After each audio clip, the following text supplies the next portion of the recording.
Hello Gemini, welcome to Guruma Hindi tarot. और ये reading है 30 जून से लेके 6 जुलाई तक की। तो चलिए देखते हैं आपके लिए क्या मैसेजेस है एंड आप क्या एक्सपेक्ट कर सकते हैं लव में इस वीक में। Messages for Gemini.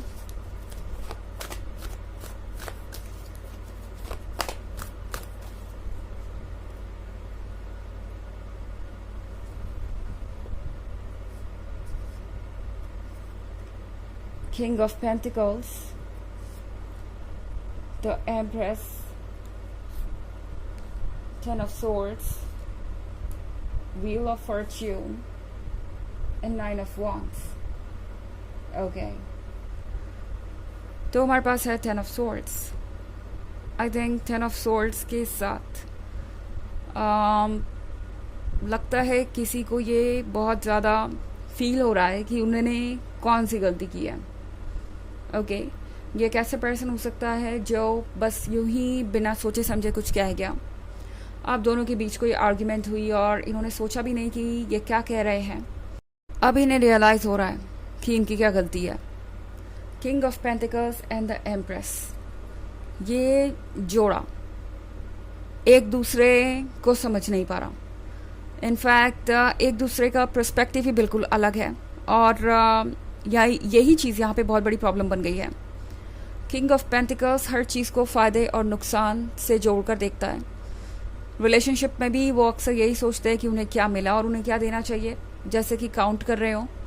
तो कोई भी आर्ग्यूमेंट होगी या कोई भी चीज़, कोई भी इश्यू जब शो अप होगा, ये पर्सन आपको पुरानी बातें याद दिलाने लगेगा कि उन्होंने आपके लिए ये किया, आपने क्या किया, उन्होंने आपको ये दिया, आपने क्या दिया।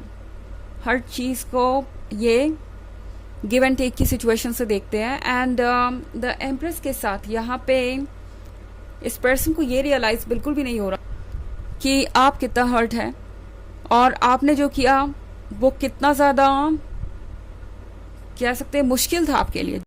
जो कुछ भी आपने इस रिलेशनशिप के लिए किया, इस पर्सन के लिए किया, यकीनन वो आसान नहीं था। और सबसे बड़ी बात कि द एम्प्रेस इमोशनल है। एम्प्रेस अपने दिल से सोचती है, एम्प्रेस अपने दिल के अकॉर्डिंग फैसले लेती है। और दूसरी तरफ है ये किंग ऑफ पेंटिकल्स जो कि बहुत प्रैक्टिकल है। तो लगता है ये पर्सन आपको नहीं समझ पाया और आपके लव को टेकन फॉर ग्रांटेड ले रहा था अभी तक। एंड उन्हें लग रहा था कि चाहे जो हो जाए द एम्प्रेस तो उनके पास ही रहेगी, क्योंकि द एम्प्रेस उनसे प्यार करती है और वो कुछ भी कह के अपनी गलतियों को एक्सप्लेन कर सकते हैं। उन्हें माफ़ी मांगने की ज़रूरत नहीं, खुद को बदलने की ज़रूरत नहीं। और यही सबसे बड़ी मिस्टेक है इनकी, जिसकी वजह से ये अभी 10 ऑफ स्वॉर्ड से गुजर रहे हैं। ओके इन्हें बिल्कुल भी अंदाज़ा नहीं था जेमिनी कि आप अच्छी तरीके से समझते हैं कि अब आपको क्या करना चाहिए। शायद इतने लंबे समय तक आपने रेड फ्लैग्स इग्नोर किए, इतने लंबे समय तक आप सारी चीज़ों को भूल कर आगे बढ़ते रहे, पर अब एक ऐसा समय आ गया है जब आपको चीज़ों को क्लियर करना पड़ेगा। एंड 9 ऑफ वॉन्ड्स एक ऐसे पर्सन की निशानी है जो खुद को डिफेंड करने को तैयार है, बजाय अपने गलतियों को मानकर उसे सुधारने के। तो ये पर्सन डेफिनेटली आपको फिर कुछ एक्सक्यूजेस देगा। हालांकि द व्हील ऑफ फॉर्च्यून यहाँ पे है, तो इसका मतलब है कि फाइनली आप एक ऐसे फेज से बाहर आ रहे हैं जिससे बाहर आना बहुत ज़रूरी था और जहाँ पे आप बहुत समय से स्टक थे, अटके हुए थे। व्हील ऑफ फॉर्च्यून आपकी खुशियों को दर्शाता है, आपके आने वाले कल को दर्शाता है। तो इस पर्सन का जाना, या कह सकते हैं इस पर्सन का आपके लाइफ से आउट होना, कुछ नया लेके आ रहा है। इनफैक्ट व्हील ऑफ फॉर्च्यून आपसे कह रहा है कि आपने अपनी खुशियों का रास्ता शायद ब्लॉक कर रखा था इस नेगेटिव रिलेशनशिप में रह के, इस टॉक्सिक रिलेशनशिप को टॉलरेट करके। अगर ये रीडिंग आपसे रेजोनेट कर रही है और वाकई आप एक टॉक्सिक रिलेशनशिप में हैं, तो ध्यान रखिए इस वक्त चाहे आप जैसा भी फील कर रहे हो, यूनिवर्स आपके लिए रास्ता बना रहा है। ओके ये जो कुछ भी हो रहा है आप उसे अभी पूरी तरह नहीं देख सकते। ओके ये ऐसा ही है जैसे कि यूनिवर्स सब कुछ एक साथ देख सकता है, present, past and future, and वो उसके अकॉर्डिंग आपके लिए प्लान कर रहा है। दूसरी तरफ आप सिर्फ अपना प्रेजेंट देख सकते हैं अभी। तो यूनिवर्स कह रहा है कि आपको उस पर ट्रस्ट करना चाहिए। आपका हर सेल्फ चाहता है कि आप उस पर ट्रस्ट करें ताकि वो आपको आगे ले जा सके और आपको गाइड कर सके इस सिचुएशन में। हालांकि ये एक जनरल रीडिंग है, ये सबसे रेजोनेट नहीं करेगी। एनर्जी रिवर्स हो सकती है अगर आप क्रॉस वॉचर हैं। इसके अलावा अगर आप पिछले वीक की रीडिंग या ईयरली रीडिंग देखना चाहें 2023 के फर्स्ट क्वार्टर, सेकेंड क्वार्टर और थर्ड क्वार्टर की, तो उसका लिंक आपको डिस्क्रिप्शन बॉक्स में मिल जाएगा हमेशा की तरह। चलिए आगे बढ़ते हैं और देखते हैं और क्या मैसेजेस हैं आपके लिए।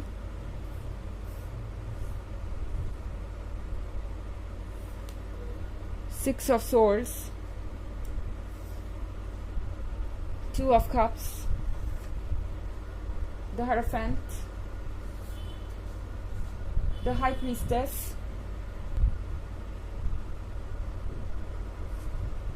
and the Devil. तो यहाँ पे सिक्स ऑफ सोर्ड्स का कार्ड है। सिक्स ऑफ सोर्ड्स के साथ इस पर्सन को अंदाज़ा नहीं था कि आपसे दूर रहना उन्हें इतना भी खल सकता है, इतना भी बुरा लग सकता है। इनके मन में यह आइडिया था कि आपसे दूर जाकर शायद उन्हें बेहतर महसूस होगा, या उन्हें कोई ऐसा मिल जाएगा जो आपसे बेहतर होगा, जो आपसे ज़्यादा उनके लिए सेक्रीफाइसेस करेगा। इस पर्सन को यह लग रहा था कि वो कोई आपसे बेहतर डिजर्व करते हैं। ओके, आपसे कोई बेहतर पर्सन उन्हें मिल सकता है। एंड लगता है कि ये जो इनका भ्रम है वो बहुत जल्दी टूट गया है, क्योंकि सिक्स ऑफ सोर्ड्स के साथ इस पर्सन को ये रियलाइज़ हो रहा है आपसे बेहतर तो क्या, कोई आपसे कम भी उनमें इंटरेस्टेड नहीं है। यानी कोई भी उनके लिए वो सेक्रीफाइसेस नहीं करने वाला जो वो चाहते थे कि कोई करे। एंड इस पर्सन को ये रियलाइज़ हो रहा है कि आपने उनके लिए कितना कुछ किया है। टू ऑफ कप्स के साथ ये पर्सन ये उम्मीद कर रहा है कि आपके अंदर उनके लिए फीलिंग्स बाकी रहेंगी, चाहे उन्होंने जो भी किया है आप उन्हें एक मौका ज़रूर देंगे।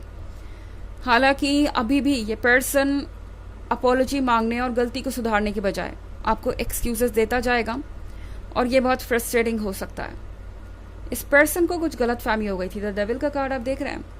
द डेविल कोई आउटसाइडर हो सकता है जो इस पर्सन को ये कह रहा था कि उन्हें आपको छोड़ देना चाहिए, आप उनके काबिल नहीं हैं, या उन्हें कोई आपसे बेहतर मिल जाएगा। एंड लगता है आपका पर्सन इन बातों को सीरियसली सुन रहा था, सीरियसली मान रहा था और एक इल्यूजन में जी रहा था। तो अब इस पर्सन को ये रियलाइज़ हो रहा है कि जो द डेविल कह रहा था वो बिल्कुल भी सही नहीं है। हालांकि कोई ज़रूरी नहीं कि कोई आउटसाइडर ही हो, कोई बीच में आके इन्हें ये बातें कह ही रहा हो, मैनिपुलेट कर रहा हो। ये भी हो सकता है कि ये पर्सन अपने आप को इरेजिस्टिबल समझने लगा था आपकी वजह से, आपके प्यार की वजह से। इन्हें लग रहा था कि इनके अंदर ही कुछ खास होगा, तभी तो आप इतना कुछ कर रहे हैं उनके लिए, वरना आप क्यों उन्हें अनकंडीशनल लव देंगे। ये पर्सन ये भूल गया कि यह जो प्यार है यही उन्हें खास महसूस करवा रहा है, अदरवाइज कोई भी इतना खास नहीं होता। यहाँ पे द हायरोफेंट के साथ ये पर्सन ये रियलाइज़ कर रहा है कि आप पहले से ज़्यादा वाइज हैं, आप पहले से ज़्यादा समझदार हैं जेमिनी। एंड इनके लिए ये बात बहुत ज़्यादा प्रॉब्लमेटिक हो गई है, क्योंकि इसके साथ इन्हें लग रहा है कि वो अब कुछ भी बदल नहीं सकते, या आपको कंट्रोल नहीं कर सकते, आपके थॉट्स को चेंज नहीं कर सकते। स्पेशली जब हायरोफेंट के साथ द हाई प्रीस्टेस भी है, तब तो चीज़ और मुश्किल हो जाती है। हाई प्रीस्टेस को पता होता है कि आगे क्या हो सकता है, उसका इंट्यूशन बहुत स्ट्रांग होता है और वो अपने अकॉर्डिंग ही फैसले लेती है।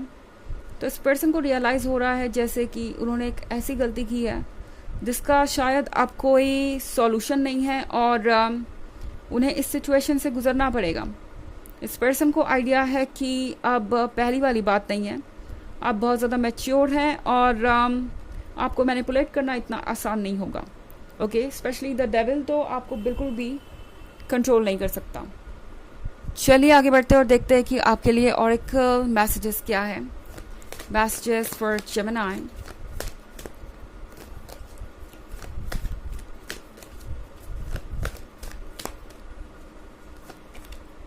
Charity, prayer and contemplation, connect with heaven, ask and you shall receive। तो ये कार्ड आपसे कह रहा है कि आपके लिए ज़रूरत है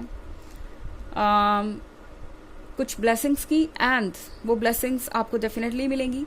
आपको जो करना है वो बस ये कि अपने डिज़ायर्स पे फोकस करें, एग्जैक्टली आप क्या चाहते हैं, यूनिवर्स से उन चीज़ों को मांगिए एंड आपको मिलेगा, वो सारी चीज़ें मिलेंगी जिसके आप हकदार हैं और जो आप चाहते हैं।